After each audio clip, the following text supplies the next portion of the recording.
जो सुमिरत सिद्धि होई गणनायक करिबर बदन करहु अनुग्रह सोई बुद्धि राशि शुभ गुण सदना बंदौ गुरु पद पदुम परागा सुरुचि सुबास सरस अनुरागा मंगल भवन अमंगल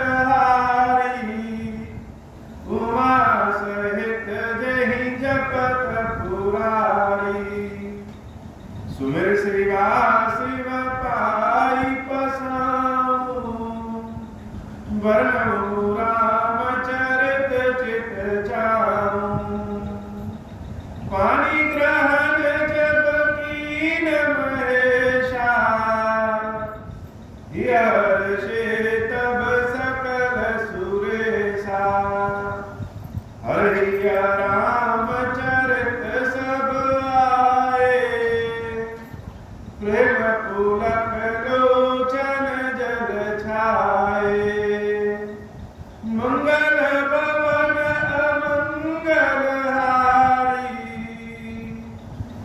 उमा सहित जहि जपत पुरारी पवन सुकाज कठिन जग माही जो नहीं होई तात तुम पाही राम काज लगी तब अवतारा सुंदर भरऊ पर्वता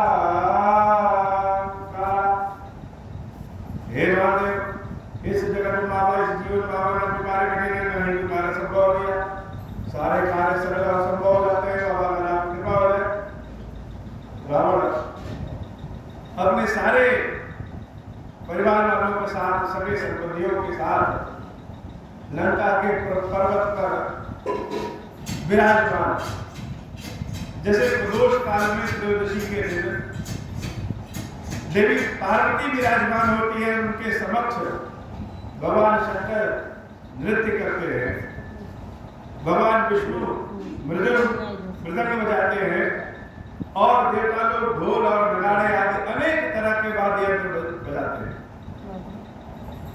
तो रावण स्वयं को भगवान शंकर समझ रहे हैं उसे लगा कि जिसको जिसका भी प्राण लेना है वो मेरे अधिकार में है यह हवा यह पानी यह बादल यह सारे देवता सारे दिक्पाल यह सब मेरे अधिकार में यमराज भी मुझसे भयभीत होते हैं तो जब सब कुछ अर्थात बनाने का और बिगाड़ने का और पालन करने का अर्थात पालन करने का नया संसार उत्पन्न करने का सब कुछ जब शक्ति रावण के पास है तो ब्रह्मा विष्णु महेश तीनों हो गया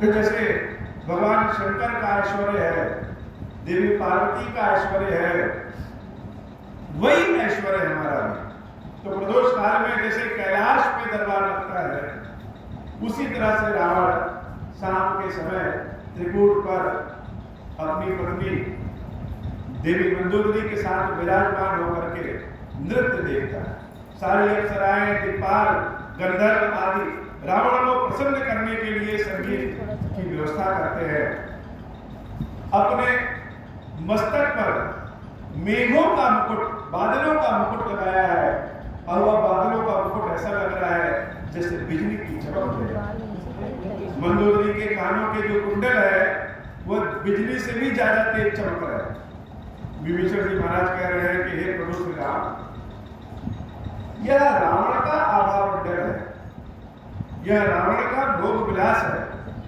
और इसमें रावण को संगीत के आनंद से ज्यादा अपने अभिमान को सिंचित होता हुआ देखता है रावण का कोई देवता नहीं रावण न भगवान शंकर का सेवक है न विष्णु का न ब्रह्मा जी का रावण का देवता एक ही है कौन है वह अभिमान जो अहंकारी जो अभिमानी व्यक्ति होता है उसके देवता सिर्फ अभिमान होते हैं विभीषण जी से सुना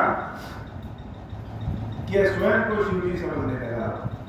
भगवान शंकर को सबसे ज्यादा प्रेम अगर किसी से है तो शंकर जी से, और शंकर जी के प्रति अपनी सेवा भक्ति प्रेम को मुख से स्वीकारने में रामचंद्र जी को संकोच भी नहीं लगता। तो अपने इष्ट के प्रति अगर कोई अभिमान दिखा रहा है तो उसके अभिमान को तोड़ने का मन तो कर नहीं है। भगवान श्री राम ने वहीं विराजे हुए एक बाण निकाला और उसने धनुष पे चढ़ा करके इतनी तेज गति से चलाया कि पूरे रावण की सभा में नृत्य संगीत बज रहा है। और वह बाण कब आया, रावण के मेघ रूपी मुकुट को धरती पे गिरा दिया, देवी मंदोदरी के कानों के कुंडल को काट करके उड़ा दिया, किसी को पता भी नहीं। सब सोचने लगे यह क्या, न कोई आंधी आई, न तूफान आया, न कोई भूकंप आया, और रावण का मुकुट धरती पे गिर गया तो बड़ा अवसर। मंदोदरी पर डर जाती है और रावण से कहते हैं, हे प्रभु, जो अपने से बुद्धि में श्रेष्ठ हो, जो अपने से बल में श्रेष्ठ हो, जो अपने से हर चीज में श्रेष्ठ हो, उससे भय नहीं करना चाहिए। यह राम वही है जिसने मधु कैटभ को भी विष्णु के स्वरूप में मारा था। यह राम वही है जिसने हिरण्याकश्यप और हिरण्याक्ष को मार दिया। इन राम को साधारण मनुष्य न समझिए। विश्व रूप रघुवंशमणि करहु बचन विश्वास। राम क्या है? राम तो विश्व रूप है, कण कण में भगवान समाहित है, और संपूर्ण कण भी भगवान के लिए, संपूर्ण ब्रह्मांड भी भगवान के लिए कण के समान। हम सोचते हैं कि भगवान तो हर जगह है, भगवान तो इस पत्थर में भी है, इस पेड़ में भी है, इस खंभे में भी है, पृथ्वी के हर कण में भगवान है। लेकिन इसके साथ ही साथ यह संपूर्ण पृथ्वी भी भगवान के लिए कण के समान। तो जो बात जो राम का स्वरूप देवी मंदोदरी देख रही है, वह ज्ञानी पंडित होने के बाद भी रावण को कितने लगा। हे महाराज रावण, राम क्या है? विश्वरूप रघुवंशमणि। यह विश्वरूप जो संपूर्ण विश्व में है, वही रघुवंश में दशरथ के पुत्र के स्वरूप में करहु बचन विश्वास। यह बड़ी बात है। संसार में किसी चीज पे विश्वास करने के लिए लोग कहते हैं तर्क क्या है, सबूत क्या है। अब अगर किसी को भूख लग जाए, हमको अगर भूख लग जाए और सामने वाला पूछे कि भूख लगी है कि नहीं लगी, इसका विश्वास क्या है, इसका कोई सबूत है क्या? तो भावनाओं का कोई सबूत नहीं। हृदय के भाव का क्या सबूत? हृदय के भाव के लिए तर्क की आवश्यकता नहीं। वो तो जिसको भूख लगी है वही बता सकता है कि उसको भूख बहुत तेज है। रावण मान नहीं रहा है और मंदोदरी अम्बा कह रही है करहु बचन विश्वास। मेरे बात पे, मेरे वचन पे विश्वास करिए कि राम साधारण नहीं, लोक कल्पना भेद कर अंग अंग प्रति जासु। यह संपूर्ण ब्रह्मांड जिसके अंग अंग में निवास करता है, उसको केवल कल्पना से ही जाना जा सकता है। कल्पना का क्या विश्वास? हम आंख बंद किए और कल्पना कर लिए कि हम चंद्रमा पे घूम रहे हैं, हम आंख बंद किए और कल्पना कर लिए कि हम हिमालय की पहाड़ियों में घूम रहे हैं, आंख बंद किए और जिस भगवान को चारों ओर देखते जाते हैं, उन भगवान को आंख बंद करके देख लेते हैं। तो कल्पना का कोई प्रमाण नहीं होता है। लेकिन मेरा विश्वास करिए, ये सत्य में राम साधारण मनुष्य नहीं है। पर पाताल शीश अजधाम, बहुत विराट स्वरूप का जैसे मंदोदरी अम्बा ने वर्णन किया है कि राम का रूप कैसा है। लोग कहते हैं पाताल पाताल पाताल, तो हे महाराज रावण, पद पाताल शीश अज धाम, बहुत सुंदर स्वरूप का वर्णन देवी मंदोदरी कर रही है कि राम का चरण ही पाताल है। भगवान का जो विश्व रूप है जैसे विश्व रूप का दर्शन भगवान कृष्ण ने अर्जुन को कुरुक्षेत्र में कराया, उसी विश्व रूप के बारे में देवी मंदोदरी आज स्वयं अपने मुख से बता दे रही है कि भगवान के चरण ही पाताल हैं और भगवान का सिर ही ब्रह्मालोक है। जो उनके शीश है वही ब्रह्मलोक है। अपर लोक अंग अंग विश्रामा, पद पाताल शीश अजधामा। जितने भी लोक है वह राम के अंग अंग में विश्राम कर रहे हैं। जहां सब कुछ विश्राम कर जाए वही राम है। हर जगह तो सब कुछ गति करता है, लेकिन रामचंद्र जी के समक्ष पहुंच करके विश्राम हो जाता है। और यह बात तर्क के आधार पे भी की जा सकती है, अनुभव के आधार पे की जा सकती है। हम जैसे जितने भी मनुष्य हैं या किसी को भी जब कष्ट आता है जीवन में तो हमारे मन में देवी काली आती है। जब किसी चीज की मांगने की इच्छा होती है तो भगवान शंकर का रूप आता है।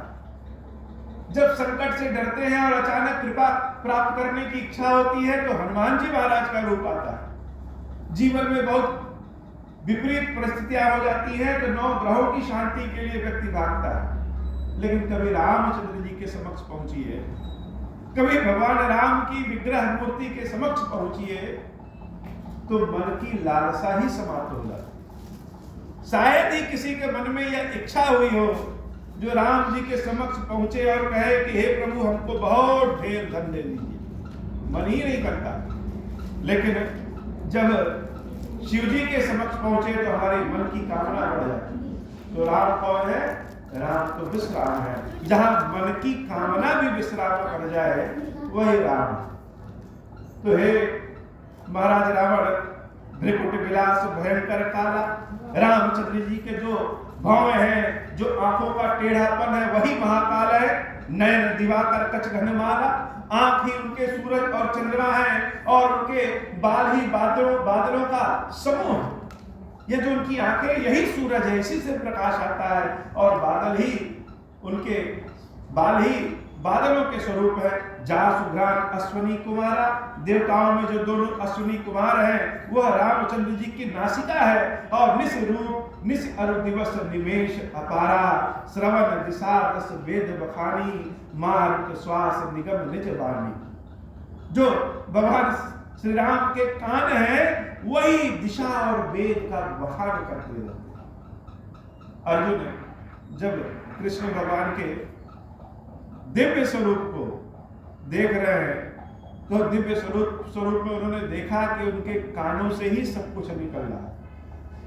उनकी आंख में ही सूरज और चंद्रमा है, उनके स्वरूप में ही अश्वनी कुमार, 33 कोटि देवी देवता, संपूर्ण संसार ही अर्जुन ने भगवान कृष्ण में देख लिया।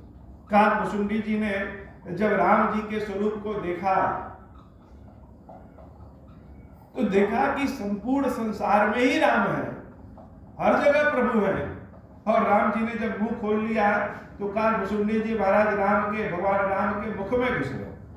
और जब मुख में घुस गए तो देख रहे हैं कि उनके पेट में ही सारा संसार है। राम जी ने पूछा, है काकभुसुंडी क्या जाने? तो काकभुसुंडी जी कह रहे हैं, प्रभु पहले तो हम यह जानते थे कि संपूर्ण संसार आप में, संपूर्ण संसार में आप हैं, हर कण कण में आप हैं, लेकिन दोबारा यह जान गए कि यह संपूर्ण संसार ही आप में। बार बार रावण को देवी मंदोदरी समझा रही है कि जो हवाएं चलती हैं, जो मारुत है जिसको हम लोग सांस लेते हैं, यह स्वयं भगवान श्री राम के नाकों से निकलने वाली हवा श्वास रंध है। अधर लोभ जब दसन कराला, हमारे मन में जो लालच उत्पन्न होता है वह लालच ही जिसका होठ है, और जो भगवान श्री राम के दांत हैं वही यमराज हैं। पाया हाथ बाहु दिक्पाला, आनन अनल अम्बुपति जीहा, उत्पत्ति पालन प्रलय समीर। जो भगवान की माया है वह माया जिससे हम लोग देखते हैं संपूर्ण संसार में, तो भगवान की हंसी ही भगवान की माया है। रोम राज अष्टादश भारा, अस्ति शैल सरिता सजारा, उदर उदत अदघो जातना, जग में प्रभु का बहु कल्पना। संपूर्ण संसार ही राम में है। अपने स्वामी रावण को मंदोदरी अमरा बार बार समझाए। और जैसे छोटे बच्चे भी अपने मुख से बहुत सुंदर कविता कहने लगे। किसी किसी चीज को देखिए तो न बोलने वाला भी बोलने लग जाए। कोई कैलाश पहुंचे, कोई भगवान खीरेश्वर महादेव जी का दर्शन कर ले, तो दर्शन करते ही न बोलने की इच्छा में भी व्यक्ति कुछ ना कुछ बोल ही जाता है कि यह महादेव का स्वरूप कितना सुंदर है। वैसे ही जब राम जी के वर्णन करने लगिए तो जैसे अनपढ़ व्यक्ति भी बहुत बड़ा ज्ञानी बन जाए। और मंदोदरी तो स्वयं बहुत पढ़ी लिखी, बार बार समझा रही है, अहंकार शिव बुद्धि अज। भगवान श्री राम का अहंकार ही भगवान शंकर है और भगवान श्री राम की बुद्धि ही ब्रह्मा है। मन शशि चित्त महान चंद्रमा, श्री रामचंद्र जी का मन है और महान भगवान विष्णु ही इस राम के चित्त है। मनुज बास सचराचर, रूप राम भगवान। संपूर्ण विश्व का जिनके में वास है वही राम के रूप में मनुष्य के स्वरूप में अवतार लिए है। इसलिए हे महाराज रावण, अस विचार सुन प्राणपति, प्रभु सन भय विहाई। ऐसा विचार करके हे मेरे स्वामी महाराज रावण, ऐसे भगवान से भय न करें। बड़े भाग्यशाली होते हैं वह लोग जिनके जीवन में भगवान आते हैं, जिनके मुख से राम का नाम आ जाए, वो बड़े भाग्यशाली होते हैं। लेकिन बड़े दुर्भाग्यशाली हैं हम लोग जिसके नगर में राम प्रवेश किए हैं और हम उनके चरणों की सेवा करने की बजाय उनसे युद्ध कर रहे हैं। प्रीति कर हम रघुवीर पद मम भयवात न जाय। मेरे कहने से ऐसे श्री रामचंद्र जी से मित्रता कर दीजिए जिससे मेरा स्वभाव हमेशा अमर बना। बार बार देवी मंदोदरी ने रावण को समझाया, लेकिन रावण कहाँ समझ गया। जब मन में अहंकार है, बुद्धि में भ्रम है, लोभ लालच भरा हुआ है, तो कोई अगर सही सलाह भी दे तो वह सलाह उल्टी समझ में आती है। रावण हंसते हुए कह रहा है, बेसा नारी वचन सुनिकाना, अहो मोह मन का बलवाना, नारी स्वभाव सत्य सब कहानी, और गुण आठ सलाह और गहाई। हे मंदोदरी, तुम हमको डराना चाह रही हो? मेरी बात सुनो। मैंने वेद पुराण का अध्ययन किया है, शास्त्रों को भी जाना है और मेरा तो अपना पांडित्य भी बहुत बड़ा। स्त्रियों में आठ दोष सदैव है। संसार की कोई भी स्त्री हो उसके अंदर 8 दोष सदैव रहते हैं। और वह 8 दोष क्या है? साहस, अनृत, चपलता, माया, भय, अविवेक, असौच, अदाया।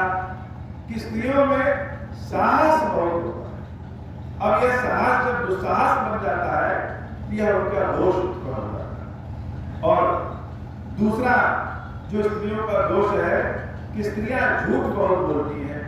तीसरा जो स्त्रियों का दोष है कि स्त्रियों में चंचलता होती है, वो एक जगह स्थिर नहीं रह सकती हैं। चौथा जो स्त्रियों का दोष है कि वो बहुत छली होती हैं। और पांचवा जो दोष है कि भयभीत भी बहुत होती है, डरपोक बहुत होती है। छठा जो दोष है कि उनके अंदर मूर्खता का वास होता है। सातवां जो दोष है कि वह हमेशा अपवित्र होती है। और आठवां जो दोष है वह दोष यह है कि स्त्रियों के अंदर दया नहीं होती। रावण के हिसाब से यह स्त्रियों के 8 दोष। और हे मंदोदरी, तुम्हारे अंदर भी यह भय वाला दोष है, तुम्हारे अंदर भी माया वाला दोष है, तुम्हारे अंदर भी मूर्खता वाला दोष है। क्योंकि इतने बड़े राजा रावण कि तुम पत्नी होने के बाद भी उन तपस्वियों से, उन मनुष्यों से डर रही हो जिनको हमारे राक्षस जब चाहे तब खा। भला संसार में बताओ ऐसा कौन है जिसको रावण ने अपनी भुजाओं से पराजित न किया हो। हे देवी, कम से कम हमारे मान की मर्यादा रखो। उन तपस्वियों से भयभीत होने की आवश्यकता नहीं है। ताव पर कहीं कूढ़ लोचनी समुचित सुखद सुमृत भय मोचनी मन दूरी मन बहु अस कहूं यही काल बस प्रतिग्रह भयो। मंदोदरी ने मन ही मन जान लिया कि हमारे पति रावण की बुद्धि फिर गई है, इनको कितना भी समझाया जाए लेकिन भगवान की माया ऐसी है कि अब इनको समझ में नहीं आएगा। मंगल मंगल हारी सहित जय यह विधि करत विनोद बहु रात प्रकट दस कंद साज असंकलंक पति सदा भयो मद कंधा भूलई हरई न भेद जदपि सुधा वर्षहि चरण मूर्ख हृदय न चेता जो गुर विरही विरंचि सम। भगवान शंकर कहते हैं हे देवी पार्वती, जैसे कितना भी जल बरस जाए या अमृत की वर्षा क्यों न हो जाए लेकिन बांस में बेत में फूल नहीं खिलता है, उसी तरह से जो व्यक्ति मूर्ख है अगर उसको ब्रह्मा जी की गुरु के रूप में मिल जाए तो भी उसके अंदर चैतन्यता नहीं आती। मंगल भवन अमंगल उमा सहित जहि जपत दुलारी यहाँ प्राप्त जागे रघुराई पूछा मत सब सचिव बुलाई कहाँ बेटी का करिय उपाय जामवंत का पद सिधुराई सुन सर्व सकल उर्वासी बुद्धिबल तेज धर्म गुण राशि मंत्र कहाँ निज पति अनुसार दूत पठाई बारी तुम्हारा नीक मंत्र सबके बदमाना अंगद सन कहत भारी ध्याना। भगवान राम को प्रातः हुआ तो जब शयन करके जगते हैं तो अपने सारे मंत्रियों के मंडलियों के समूह को बुलाते हैं और पूछते हैं कि हम लोग लंका तो आ गए, अब आगे क्या किया जाए। जामवंत जी महाराज हाथ जोड़ करके कहते हैं कि हे प्रभु, हमारे व्रत के अनुसार तो रावण को एक मौका और देना चाहिए, अपना कोई सचिव अपना कोई दूत आप रावण के पास भेजिए और आपके संदेश को वो रावण से कहे। हो सकता है कि रावण आपकी बात मान जाए तो युद्ध होने से बच जाए और बहुत से वीर जो सैनिक हैं वह दोनों ओर के जीवन मृत्यु लगी रहती है लेकिन मृत्यु होने से बच जाए। राम जी को जामवंत की बात बड़ी अच्छी है। राम और रावण का अंतर यह है कि रावण जब अपने मंत्रियों से पूछता कि क्या किया जाए तो उसके मंत्री उसको और चढ़ा के कहते कि हे प्रभु, हे महाराज रावण, अरे आपने जो दिक्पालों को देवताओं को भी हराया है, इन मनुष्यों बंदरों भालुओं से डरने की क्या आवश्यकता। लेकिन रामचंद्र जी जब पूछते हैं अपने मंत्रियों से कि क्या किया जाए तो उनके मंत्री लोग उनको उचित सलाह देते हैं, वही सलाह देते हैं जो उनके हिसाब से उचित होती है और रामचंद्र जी उनकी सलाह को मानते भी। विभीषण जी ने कहा कि समुद्र से प्रार्थना करनी चाहिए, भगवान ने प्रार्थना किया और अब जामवंत जी कह रहे हैं कि अपना दूध भेजना चाहिए। प्रभु कह रहे हैं बात तुम्हारी सत्य है, बाली कह लंका जा तो अब रावण की लंका में दूत बनकर के जाए तो कौन जाए। सबने कहा हनुमान जी महाराज को भेज दो, तो हनुमान जी महाराज तो गए थे और लंका पूरा जला करके चले आए, तो अभी तो हनुमान जी को भेजने लायक नहीं, तो और कौन है। तो महाराज बाली के पुत्र युवराज अंगद को सबने कहा कि अंगद जी को भेजा जाए, अंगद जी हर तरफ से योग्य है कि वह रावण के समक्ष जाकर के लंका पहुंच करके भगवान राम के संदेश को कहें। बहुत बुझाई तुम्हें का कहूं बात परम चतुर में जानू कहूं काज हमार का सुहित होई रिपुसन कर मत कहीं सोई मंगल भवन अमंगल हारी वहां सहित जहि जपत दुआर। अंगद जी को बुलाया गया। अंगद जी से भगवान कह रहे हैं तुमको क्या समझाना, तुम तो पहले ही समझाते हो, लेकिन हम इतना ही कहेंगे कि जाओ रावण से मेरी बात कहना कि मान जाए, मेरी सीता को हमें वापस कर दे, व्यर्थ में युद्ध करने से क्या फायदा। अंगद जी महाराज बड़े प्रसन्न हुए। प्रभु आज्ञा धरे शीश चरण कम दे अंगद को है सोई गुण सागर की सलाम कृपा जाकर कर। भगवान शंकर कहते हैं हे देवी, अंगद तो बहुत प्रसन्न हो गए, भगवान श्री राम के चरणों को पकड़ लिया, हाथ जोड़ करके उठा और देवी कब कोई पंडित बन जाए, कब कौन मूर्ख बन जाए, किसके भाग्य जागृत हो जाए, किसका दुर्भाग्य हो, यह सब राम जी के हाथ में। राम जी की कृपा अगर मूर्खों पे भी हो जाए तो अभी बड़े विद्वान हो जाते हैं। सोई गुण सागर ईश राम कृपा जाकर करो। जिसके ऊपर राम की कृपा हो गई वही व्यक्ति गुणों का सागर हो जाता है। स्वयं सिद्ध सर्व कार्य मोहि आकर रूपियो। अंगद जी महाराज हाथ जोड़ करके प्रभु से कहते हैं, हे प्रभु, यह आपने जो कार्य हमको दिया है, यह आपने दिया कि यह स्वयं सिद्ध है, अर्थात यह कार्य होना ही होना है, लेकिन मेरी बड़ाई करवाने के लिए आप हमको भेज रहे हैं। आप हमको नहीं, किसी को भी भेज देंगे तो वही काम कर लेगा, लेकिन आपकी कृपा इस अंगद पे है कि संसार में चारों ओर अंगद का नाम अमर हो, अंगद का नाम हो कि भगवान ने एक काम किया वो काम पूर्ण हुआ। हम जान रहे हैं आपकी कृपा से ये सारा कार्य हो रहा है। हर्ष विचार जो विचार करके हर्षित होकर के आनंद भाव के साथ भगवान श्री राम के कार्य को करने के लिए अंगद जी महाराज प्रस्थान करते हैं। ईश्वर ने जो काम दिया है, भगवान ने जो काम दिया है, उस काम को हर्षित होकर के आनंद के साथ करना चाहिए। रोते बिलखते करने का क्या है? भगवान ने बुद्धि के अनुसार, गुण के अनुसार, कर्म के अनुसार सबको काम दिया। कीरेश्वर महादेव जी ने किसी को खाना बनाने का काम दिया है, कौन के लिए भोग बनाए, किसी को झाड़ू पोछा लगाने का काम दिया है, किसी को कथा सुनाने का काम दिया है, किसी को श्रृंगार करने का काम दिया है। तो सबको अपने अपने हिसाब से काम दिया है और काम में कोई छोटा होता है न बड़ा होता है। हम जितने कर्मठता से, जितने श्रद्धा और विश्वास से, भाव से, प्रेम से अपने काम को कर रहे हैं, वह काम ही हमको बड़ा बना देता है। तो अंगद महाराज आज बड़े प्रसन्न हैं कि भगवान श्री राम ने हमको कुछ समझ करके काम दिया, इसका मतलब अंगद का अस्तित्व है। और अंगद जी महाराज बड़े आनंद के भाव से निडर होकर के बिना डरे लंका, रावण के राज लंका में प्रवेश कर। आज कथा इतनी श्री कीरेश्वर महादेव जी, कीरेश्वरी मैया जी हम सब के ऊपर बाबा कृपा करें। अब हो प्रसन्न प्रभु हो पर नाथ दीन कर देहु, निज पद भगति देहु प्रभु पुनि दूसर वर देहु। तब माया बस जीव जड़ संतत फिरहि पुराण, हम पर क्रोध न करिय प्रभु कृपा सिंधु भगवान। शंकर दीन दयाल अब हम पर हो कृपाल, साप अनुग्रह होय जहि विधि नाथ तोरहि काल। दीन दयाल विरुद्ध संभारी, हरहु नाथ मम संकट भारी। जय विधि होई नाथ हित मोरा, करहु सुबेदी जानि दास मैं तोरा। राम राज बैठे त्रैलोका, हर्षित भय गए सब शोका। जे सकाम नर सुनहि जे गावहि, सुख संपत्ति नाना विधि पावहि।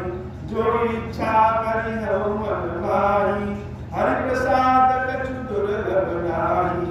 मंगल भवन मंगलहारी, उमा सहित जय जगत सुरारी। बोल श्री कीरेश्वर महादेव की, कीरेश्वरी मैया की सदाई जय हो। कीरेश्वर हे भगवान शंकर, आप ऋण पातक दुर्भाग्य और दरिद्रता आपकी निवृत्ति के लिए तथा संपूर्ण पापों का नाश करने के लिए मुझ पर प्रसन्न हुए। मैं दुख और शोक की आग में जल रहा हूँ, संसार भय से पीड़ित हूँ, अनेक प्रकार के रोगों से व्याकुल और दीन हूँ। हीरेश्वर मेरी रक्षा कीजिए। देव देवेश्वर, सबको निर्भय कर देने वाले महादेव जी, आप यहाँ पधारिए और मेरी की हुई इस पूजा को पार्वती जी के साथ ग्रहण कीजिए, मेरा मंगल करेंगे। महादेव ओम श्री राम